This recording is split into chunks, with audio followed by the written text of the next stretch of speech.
Hoje nós vamos conversar sobre o segundo título do Conan a ser adaptado pela editora francesa Glénat, que está chegando ao Brasil pela editora Pipoque Nanquim. Hoje a gente vai falar então sobre Conan o Cimério, o Colosso Negro. Se você quer que eu continue fazendo essas resenhas do Conan da Glénat, volume a volume, deixe seu like no vídeo para eu saber que eu devo continuar com esses vídeos. Lembrando que o primeiro vídeo dessa série foi postado já aqui no canal, esses dias atrás, que foi sobre a Rainha da Costa Negra, que eu vou deixar um card aqui em cima para você assistir depois, tá bom? Enfim, gente, vamos falar agora sobre o Colosso Negro. O Colosso Negro, como eu estava falando, é o segundo quadrinho da editora Glénat a adaptar um dos contos do Robert E. Howard, né, focados ali no Conan, e esse aqui ele tem, acho que uma pegada que vai agradar mais as pessoas. Na resenha que eu fiz sobre a Rainha da Costa Negra, eu vi uma galera torcendo bastante o nariz pra arte, mas eu acho que esse aqui, para quem achou a Rainha da Costa Negra cartoonizado demais, vai se interessar um pouco mais pelo Colosso Negro. Então, veja comigo aqui a resenha. Primeiro eu vou falar da história, depois eu vou falar da arte em específico, mas, como eu disse, se você torceu o nariz pro primeiro, vem comigo nesse segundo que talvez você se interesse por esse. O Colosso Negro tem a autoria de Vincent Bourgeat e é desenhado pelo Ronan Tullois.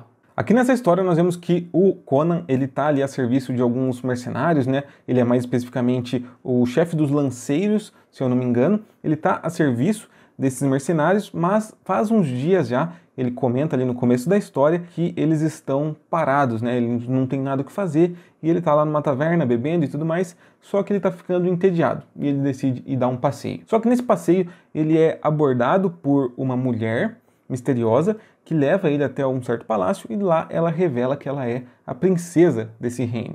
E ali o Conan começa a entender algumas coisas. Ele sabe que o irmão dela, né, o rei, ele está preso em Orfir. Ele sabe também que os povos ali dos arredores estão interessados no reino da princesa. Então ele entende que ela precisa de uma vitória militar para reafirmar o seu poder e também para impedir que outros reinos invadam o dela. E a princesa quer que o Conan lidere o exército dela para enfrentar uma dessas ameaças, né? Que seria a ameaça ali do reinado de terror de um tal de Natoc. E o Conan entende que ela precisa vencer esse tal de Natoc para reafirmar o poder dela com relação aos outros reinos vizinhos. Mas as coisas não são tão simples assim e depois o Conan descobre que Natoc na verdade não é simplesmente Natoc e também que a princesa ela sabia que existia algo a mais por trás dele, por isso ela precisava de um guerreiro extremamente bravo, extremamente habilidoso para lidar com essa situação, e é por isso que ela escolheu o Conan para fazer isso, porque ele tem a fama ali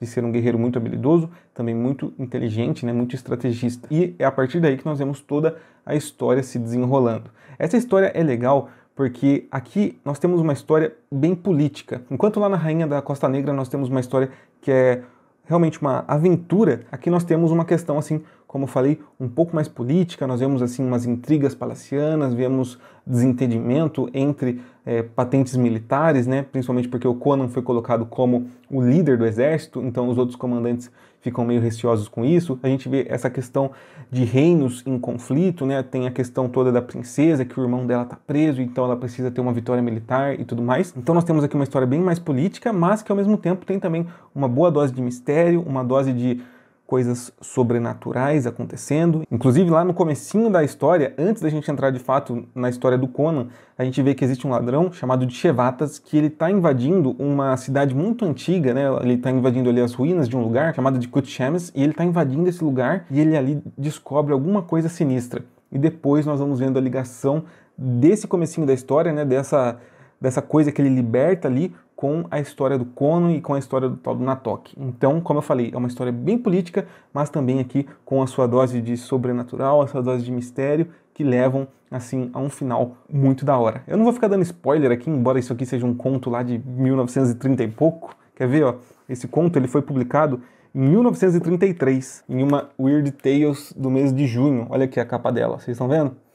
Então, é uma história muito antiga, mas mesmo assim eu não vou dar spoiler para quem, sei lá, vai ter o seu primeiro contato com Conan a partir dessas adaptações da Glénat. Mas o que você tem que saber dessa história é que aqui nós temos um Conan também, que ele é mais maduro. As histórias do Conan, embora algumas tenham marcações, né, de que ele é muito jovem ou que ele já é rei, fora essas que tem essas marcações mais específicas, a maioria das histórias podem ser lidas em qualquer ordem e elas não falam muito bem sobre qual fase da vida o Conan tá. Depois eu posso até falar com o pessoal lá do fórum Conan o Bárbaro para ver se eles têm algumas informações mais detalhadas sobre a cronologia de Conan, mas eu acho que muitas histórias elas realmente não têm dados de em qual ano, em qual parte da vida do Conan elas se passam. Mas o que eu estava falando é que aqui nós temos um Conan que, pelo menos para mim, ele já está um pouco mais velho, porque a gente percebe que ele é mais maduro, ele é mais moderado em algumas coisas que ele faz, então em determinado ponto ele até é insultado, e talvez se ele fosse mais novo, se ele tivesse ali numa fase mais violenta, ele matasse a pessoa por tê-lo insultado, mas aqui a gente percebe que ele mede algumas ações, ele é um pouco mais diplomático, né, como eu falei. Então, eu acho que aqui nós temos um Conan um pouco mais maduro, o que é bem legal, contrastando com lá a Rainha da Costa Negra, onde a gente vê um Conan muito doido, assim, que já começa a história fugindo porque ele matou um juiz. Então é legal essa história aqui para conhecer esse outro lado do Conan, principalmente o Conan mais estrategista, porque essa história aqui envolve a organização de exércitos, inclusive quando os exércitos estão sendo organizados ali e quando a batalha acontece, a escala é grandiosa demais. Então, cara, essa aqui é uma revista muito legal do Conan para conhecer esse lado mais maduro dele, mais estrategista, e também para ver aqui como que o Conan funciona trabalhando com outros guerreiros e não só lidando sozinho com uma situação. O roteiro ele é muito bem adaptado, né? Tem todos os elementos principais ali do conto, e o Vincent Bourguet, não sei falar o nome do cara aqui direitinho, ele fez um ótimo trabalho, então transpondo, né, a história do conto para os quadrinhos. Na arte, nós temos aqui um quadrinho que ele não é tão cartoonizado quanto Rainha da Costa Negra, mas ele não é ainda aquele tom realista que as pessoas mais saudosas de A Espada Selvagem de Conan, ou também Conan o Bárbaro, né? As pessoas mais saudosas, assim, não é o realismo necessário ainda, mas, ao mesmo tempo, não é tão cartoonizado quanto a Rainha da Costa Negra, que causou em algumas pessoas um certo estranhamento. Então nós temos aqui um desenho no meio termo, né, entre realista e cartoonizado, o que eu adoro, né? Eu adoro tanto o desenho realista quanto cartoonizado, adoro o meio termo, adoro tudo. Então eu achei bem legal os desenhos aqui, a parte da feição dos personagens e tudo mais. E fora isso, né, a parte de como as feições humanas são desenhadas, que pode causar discórdia ou não, né? Pode ter pessoa que gosta, pode ter pessoa que não gosta. O que não dá para negar é que o artista ele é muito bom em mostrar a grandiosidade dos cenários aqui.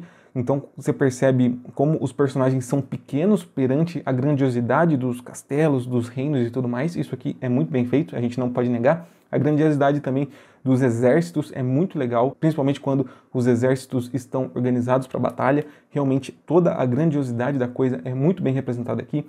As cenas de luta, né, as batalhas são muito legais, porque embora nós tenhamos dois exércitos lutando um contra o outro, a coisa fica muito bem desenhada, né, sem ficar confusa. Também tem alguns momentos onde nós temos alguns desenhos que fogem um pouco do padrão dos outros desenhos que estão sendo feitos. Então, principalmente no começo, a gente percebe assim que o autor, dentro de uma mesma imagem, ele está representando duas linhas temporais. Então, em um lado da página a gente vê um estilo de desenho e no outro a gente vê esse desenho sem cores, né, sem nanquim ali, é quase que um esboço, né?